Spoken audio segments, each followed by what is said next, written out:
being the best season of my life between October and early November, November 9th, I saw 13 deer that day. And 12 of them were shootable. All right. The one that was not shootable was the one that needed to be shot. Yeah. So that started the downslide of my hunting season. So since then, I have not seen one deer. I have not even seen a trace of a deer. Recent trace. No fresh droppings, no new scrapes, no new anything. It's just ghost town. I had my chance and it was gone. The deer god said, Kenny, you had your chance and you blew it.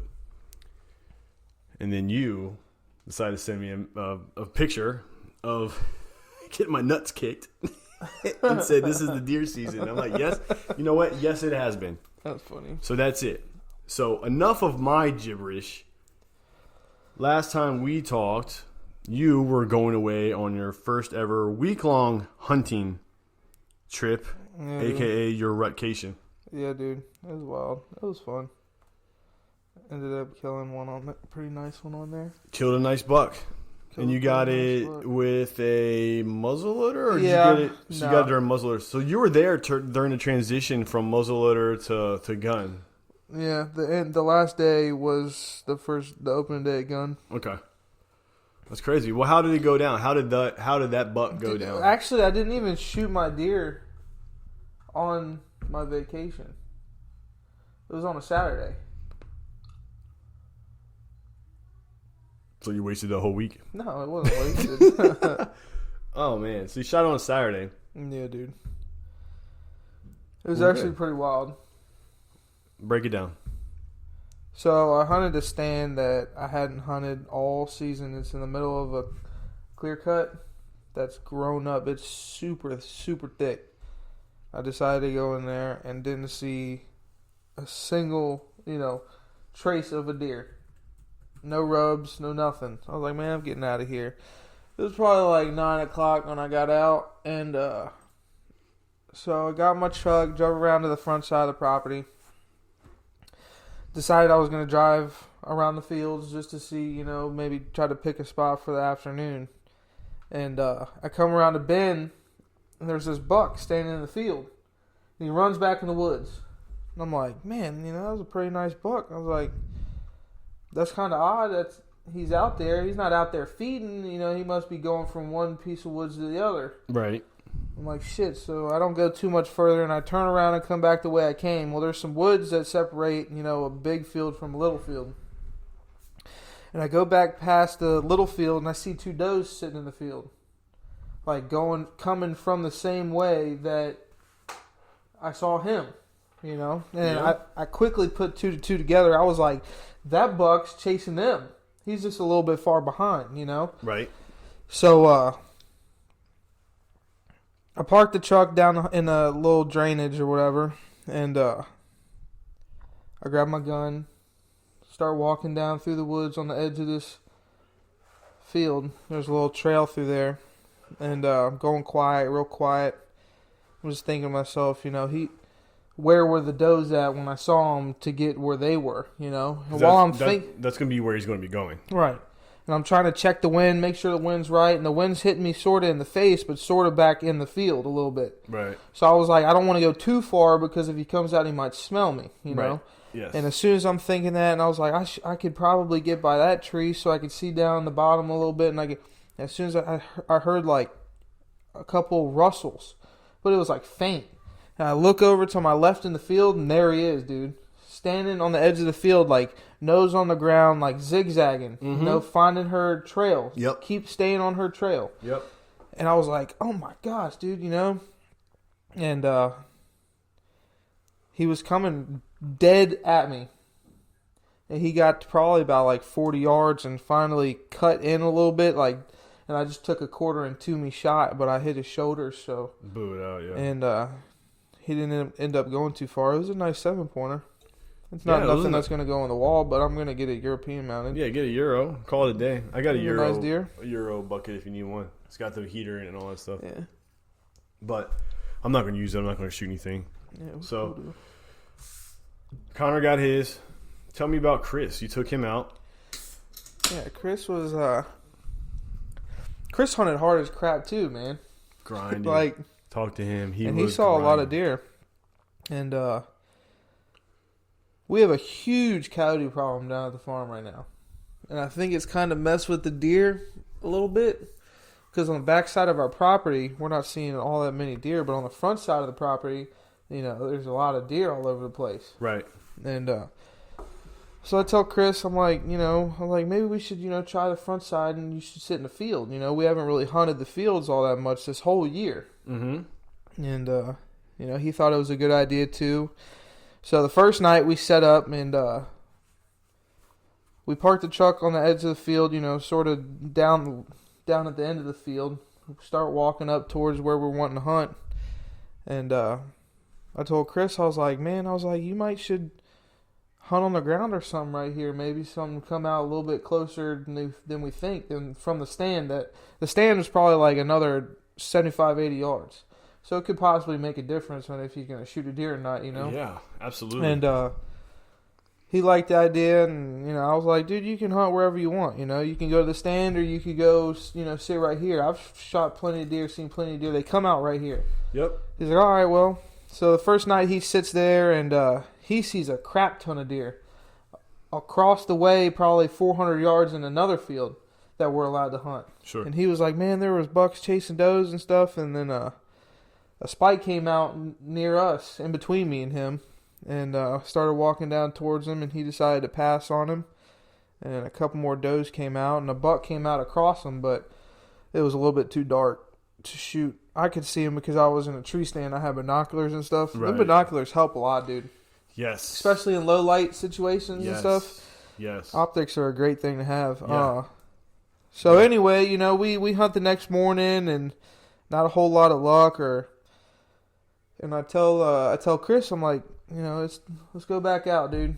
He's like, all right. I was like, where are you gonna go? He's like, I'm gonna go to that stand. So he gets in the stand, and I decided to put my climber sort of over in the other field where he saw those deer the night before, 400 or 500 yards away, just to kind of look it over and stuff. I was actually kind of close to where I did that sit in that tall grass earlier this season. Yes. I sort of, where those deer came from, I kind of set up in there, and he said a couple big old nannies came out on him. I told him to sling lead, and he did. He's got it, yeah. And we tracked blood across the field, which is kind of a pain in the butt, but she opened up. When she got in the woods, we found her. That was it. That was it. Got her with Meat the on old the smoke table. pole? Smoke pole? Yep. Meat on the table. That was cool because it was like the shot heard around the world. Because you're sitting there like kind of videotaping. Oh, yeah. You can't see him. You can't see Nope, anything. it was you just actually see pretty the landscape. loud. Yeah, and then all of a sudden, Yep. bam. Because he told me, he was like, 2 does came out. And I was like, shoot. So I got my phone, started recording. Right. I was like, all right, come on. Let's go. Anytime Shoot. now. Like, yeah, I'm like looking at my phone and stuff, making sure we had legal time and stuff. And I think 3 or 4 minutes before the end of shooting light. Sweet. That was it. He Cool got him. hearing that. He Knowing got your buddy shot at one. So in Northern Virginia, we know the rut was hot and heavy the week of the between the 9th and the 16th. And have you noticed since the 16th or since then that shit's gross, dude? Those are so gross. Yeah, they're not good. They're not good. Trying new snus now, and we're not big fans Copenhagen at all. Yeah, big big party foul on that. But no, do you feel like the rut activity slowed down at all, or what stage in the rut are we in? Do you think? I think we're falling off, but I don't think it would be uncommon to see rut activity still. It's gonna be damn near 6. They might be locked down. I don't know. Who knows? I don't know. It's just gonna be one of those things where I strongly believe you should still be in the woods hunting. Big boy. Yeah. Anything can happen, dude. You're exactly right. And I wouldn't put this just because the rut is starting to wind down. I wouldn't put it past these cold temperatures start coming in.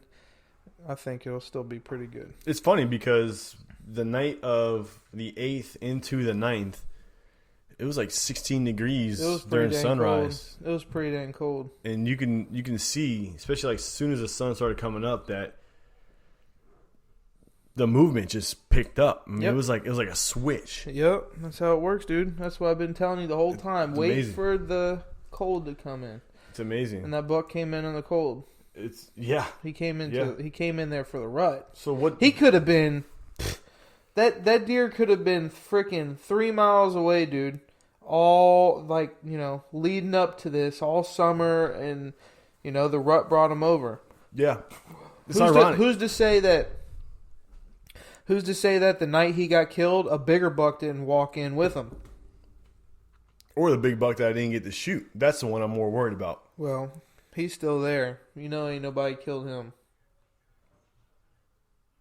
I hope not. Hunt him hard, dude. I did. I wasn't necessarily honest either with the homeowner. He asked me what I saw, and I told him I saw a spike and a couple doe. Is he a hunter? He's got a ladder staying out there. Looks like it hasn't been used in a while, but if I tell him there's a big boy back there, he might be back there. He probably knows it. It's his property.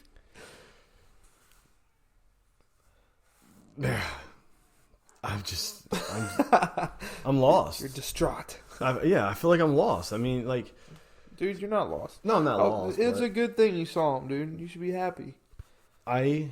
So since then, the last 2 weeks, I have probably lost a total of 16 hours of sleep because of that deer. Especially the night of the 9th. I could not let that moment slip through my mind. And what could I have done differently?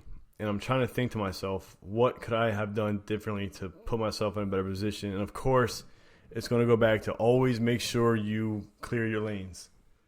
But a lot of scenarios, especially when you're doing like a hang and bang or a hang and hunt, you don't have the opportunity to find your tree at nighttime. Because by the way, guys, I just got right to this property again the Friday of the 8th. So I hunted Saturday the 9th, kind of sight unseen. Mm-hmm. And I picked what I thought was the best scenario based off of, OnX or Hunt Stand. And I was right. But I was texting some other buddies, and they're like, you always need to, make sure your lanes are clear. I'm like, dude, I did not have the opportunity to do so. I did not. So, but as soon as I did, I knocked down that branch. So that branch is no longer there. But I haven't seen any deer action or deer movement since then. So that's hunting, dude. It is hunting, and it's crazy, and it's kicking me in the nuts. It's kicking me. I'm sitting on a bag of peas right now just because of how deer season has treated me. It went from a great season to what the hell happened in a matter of seconds. And it's making me second guess everything that I'm doing now. Why? You saw him. You were there. I haven't even seen a deer of that caliber. So, you're not doing something wrong. No, it's not. It's a game between man and animal. I was texting my guys. I was like, I'm second guessing everything I'm doing. I'm getting in my own head now. Is my harness strap? Is it a wrong strap? Is it because it's taking me too long to get my harness strap set up? Is my climber not the best tool to use? Because if I was at another tree 6 yards behind me that had a clear view everywhere, but it's not climber friendly, so if I used a hang on that day, I would have been successful. So it's like a bunch of what ifs, and it's hard to I told you. It's hard to get out of that, especially when after that morning. So I went out later on in the afternoon. I saw the deer. So that was an all-day hunt for me. I went out and went to my truck. I went, took a piss and got a sandwich. Went right back to the tree. Didn't see a deer, and I have not seen a deer the rest of the time. And then I went back to the public land since then, and I haven't seen any action. So this is the life of a bow hunter, man. This is the life of a bow hunter. I have not picked up anything outside of a bow, and if I had the muzzleloader, because it was muzzleloader season. If I had a muzzleloader, that deer would be dead. We wouldn't even be having this conversation right now. I'd be showing up on the Instagram page, hey, look at this shit I got. Yeah, look at this. But I'm talking about it. and how I had string twist.